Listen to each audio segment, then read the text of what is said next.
Happy Tuesday, you guys. Welcome to the Lending Lounge. So, we're super excited to be bringing this to you once a week. We know that 2026 is going to be an amazing year for real estate. And so, it's really our goal to help you to just keep your pulse on the market. Today, we have myself with Berkshire Hathaway Home Services Divine Properties and Mr. Garrett Gray, who's a realtor with Berkshire Hathaway Home Services Divine Properties. And we're blessed to have Shane Lyle, who is actually our preferred lender with JMJ Financial. And so we're excited to come to you each week. We just want to share a little bit about what's going to happen with the market, what's going on in this week, like real time right now. Shane is an amazing lender. We will be able to give you the link to access him directly. We'll be able to give you his contact information. And then, of course, Garrett and I are here to help you find the home of your dreams or sell or whatever looks like that for you. So welcome, Shane. Welcome, Garrett. Thank you. Thank you. Yes. Okay. So Shane, we're just looking for kind of today, January 26, 2026. And what is your prediction for the year? Keep in mind, we know you don't have a crystal ball. This is real. Yeah, if I had that ball, I'd be very rich right now if I could predict it. But, I'm super optimistic. When you look at the last couple of years, and it's been brutal. It's feel like we've been going to battle every day, and half of our industry has gotten out of the industry. So that says a lot about how challenging it's been. But for those that have hung in there, I think brighter days are arriving now, and it's going to be a great year. We've been in 2026 for 3.5 weeks now, and I don't know about you guys, but my phone's just been blowing up. Right. People that have been hesitant, not sure what to do, or have gotten off the fence, applications are up. We're already seeing, homes hitting the market, homes getting into escrow quicker. So it's super encouraging. And the fact that it's January, which is historically a pretty slow month, January and February, and my February is already looking even better than January. So that's awesome. It's really encouraging. So I'm just excited because, like I said, it's been a tough couple of years. It's been interesting to see how it's played out too, because typically, the Fed says something and then the market reacts to that, and it's kind of shifted now. I think, with the Trump administration in place, love him or hate him, he's come up with some pretty unique ideas, and it's created interest, if nothing else, in the market. So people, I think, are reacting more to some of these ideas that are being thrown out. The advancements of AI, just all these different things that have come into play, rather than Fed saying, okay, we're going to raise rates or we're going to lower rates, and that's sort of what's been dictating things. So I think that's really exciting. As far as recent numbers and why we're seeing interest rates down, inflation's coming down quickly, and I think it's actually lower than what's even being reported so far. The job labor market's weakening, so between those two things, it usually means lower interest rates. So we got both of those. So I do think we're going to continue to see some volatility. If we could see rates go up and down a little bit, but in general, I think we're going to slowly see them continue to tick down. What that means, I'm certainly not going to try and put a number on it that we're going to see fours or fives or anything like that. But for conventional, we've been hovering around 6% for a little while now. Government loans are in the fives, which is that's huge compared to what we've been dealing with for the last couple of years. So I think that's going to be more of the norm. Maybe we see them drop down another 0.25%, who knows? But it's encouraging. And when you look at from a numbers standpoint of what that means for a monthly payment, that opens the field up to a lot more buyers who either didn't qualify or now can qualify for more, with the rates down, percent and a half less than what it was, 6 to 12 months ago. Yeah, that's super great. And so I am so encouraged to hear that, that your phone is ringing. I know for us that's happening. I mean, we're, all my agents are like putting in offers and getting them accepted and going into escrow and lots. You're the lender on the most of those. Right. And so that's very exciting.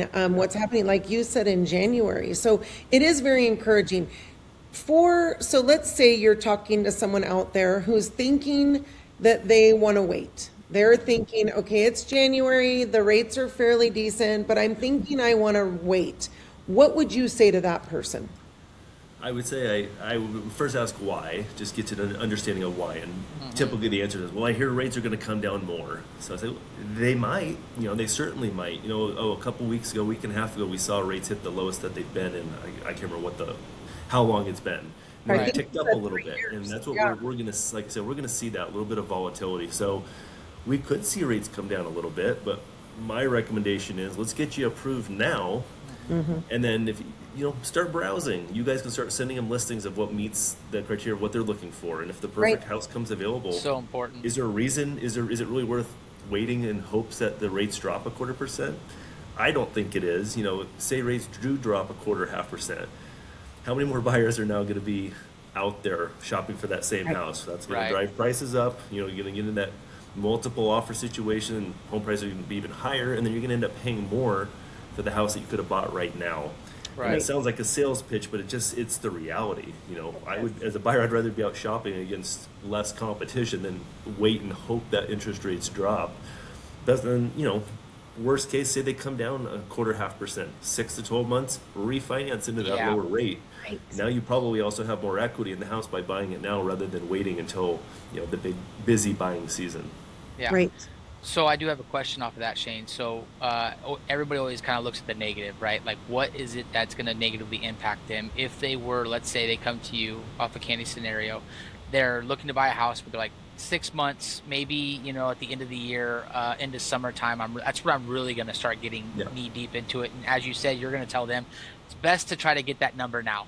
As Yeah. a realtor, I think that's 100% accurate because I want to know the number as a real estate agent to put them in the best scenario possible, right? Yep. I don't need anything hidden or uncertain to where we're showing them, candy that they're not allowed to eat, right? Like it just doesn't Right. make sense, Yeah. About me. Um, so with that, like, what's the negative impact? Let's say I bring a buyer to you today. They say 6 months from now, you get them pre-approved.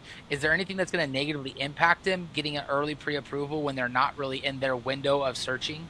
I mean, the only negative impact, and I'm going to be facetious here, is that they may end up buying sooner than they planned, and maybe it means breaking a rental lease or something like that. But Right.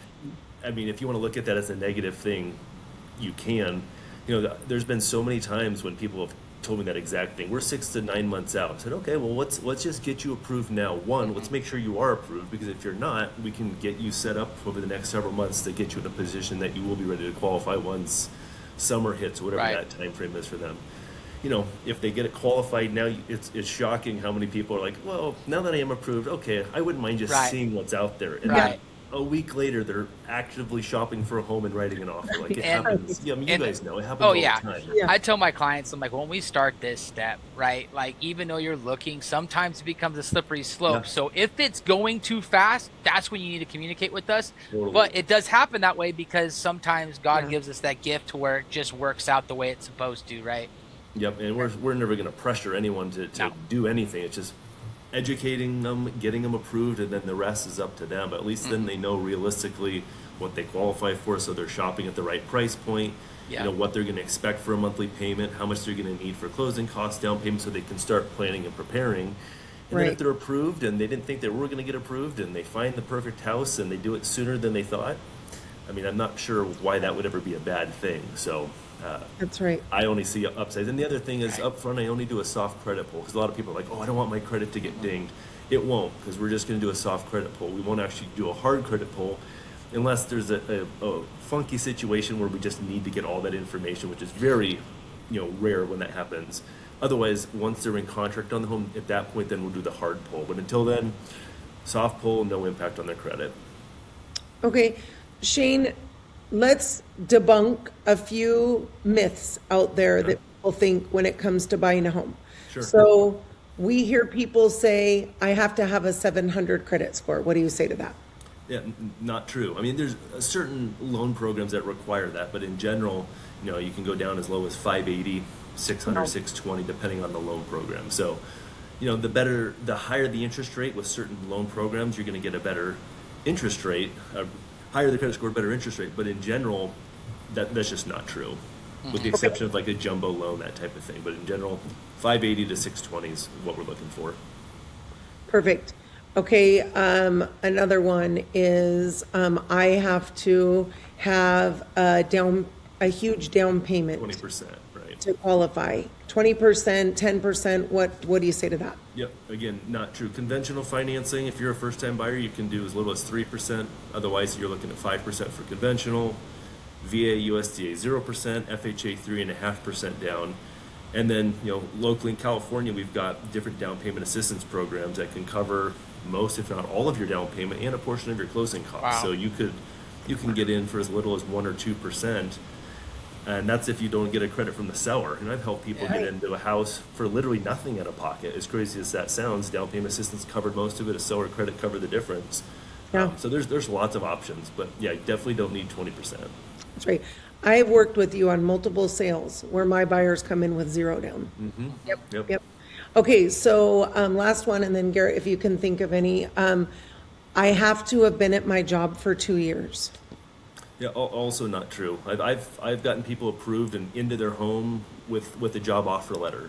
Now we have to have some sort of work history, with the exception of if they were going to school, like say you were going to be a nurse or a doctor or lawyer, whatever it is, and you're going to school for that specific job, and then you go into that job and you're starting off in like a salaried position with guaranteed income, we can use that and qualify you. Nice. If you took several years off just because you wanted to go surf in Puerto Rico, okay, that's a little different. Yeah, It's a little we don't have a different, job right? history. But great stories. Yeah, Right, that's right. yeah, but not good for buying a house. But no, you don't have to be at the same job for 2 years. It helps to be in the same industry, but again, even then, that's not necessarily the case. Now, if you are like a 100% commission job, then you want to have a 2-year history. The longer at the current job, the better. But again, every loan program is going to be a little bit different as far as what they require. Okay. Awesome. Any? Yeah, I mean, this might be another topic to where we might have to dive into it and start peeling this onion back, but maybe you can wave top it for us and give you your professional opinion on this potential 50-year loan. That's right. Yeah, I don't think it's going to happen. Okay. Yeah. Why not? I mean, you see both people talking in both directions with it. I don't think. I mean, it was thrown out there as an idea. It would benefit a few people that might not otherwise qualify, but in general, it doesn't seem like it's gained a lot of steam, and I just don't think it's going to go anywhere. Yeah. I'm not totally opposed to it, but I don't necessarily think it's the best option either. And I just sort of think that's probably how most people feel. There's not a huge benefit. Again, I love the idea that people are coming up with something different off the wall, but I don't think this is going to be the one. That's interesting. A different idea that I do like is discussing using your 401k without penalty, pulling that for a down payment at no penalty. I think that's a fantastic option, and I do think that's something that we could see, pass and then be able that to would use be that. awesome. So Yeah, that would I mean, what help else? for a lot of people.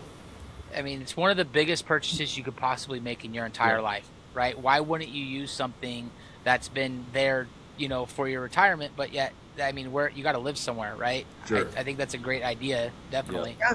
That's making your own money work for you instead of you working for Exactly. That's Right. super smart. Yes. And again, there's a loan on the 401k. If you have to pay it back, it's your money regardless, right? So you're really paying back yourself Right. in that sense, to just recoup your money that you had to spend on a potential forever home, right? Right.